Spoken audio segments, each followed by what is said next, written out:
sabi ko doon sa ano, sa LRT, sa may, ano, sabi ko ba na ano, ano ba yun, sa Roosevelt? Nagulat sa akin yung ano, yung nag-ano doon sa ticketing, sabi sa akin, Ma'am, wala na po tayong Roosevelt direct, ano hanggang isab lang tayo. Mag-bus ka na lang punta doon, putol na po yung biyahe, lingkihan na yan. Tagal na po yan. Puta. Kasi, nag-MRT ka? oo, sabi. SM North lang. Oo nga. North Ab lang, wala na. East Ab lang, hanggang East Ab lang sila. Kailangan pag nag-East Ab ka, hanggang East Ab, sakay ka lang ng bus. Ano na yan? Sabi ko, sorry, sabi ko nga, hindi ko, ban na naman ako. Hinanap ko, yung ban ng Balitis meron doon. Di ba dati sa may likod lang ng yung Trinoma na yun? Hindi, din sa may Cubao.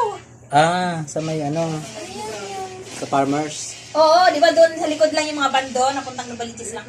Daya na ngayon Ay, Ming, hello. Oy, ano na? Ano? Ba? Saan kayo galing?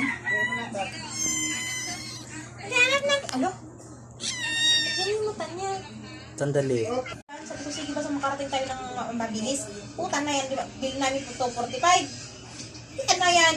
Itong baga kasi ng kaibigan ko, sinukli? 200, 500. Puta na. Tip na yung iba. Sabi ko, kuya, bakit yan ang sinukli mo? 200 na lang. Ma'am, ganito ba? Sabi nga sa akin, ma'am, magkano ba binabayad nyo doon? Kain na. Sabi ko naman, kuya, metro natin. Sabi ko pa. Ibig na pangkain mo na lang, napunta na lang sa tilo ba? Ma'am, hindi ka na lang, ay. Ming. Pinisigpita sabi ng kaibigan ko. B1. Sabi ng may yung product. Kain sila ng katod. Wala pang lagayan. Ano yan dyan? Ano yan?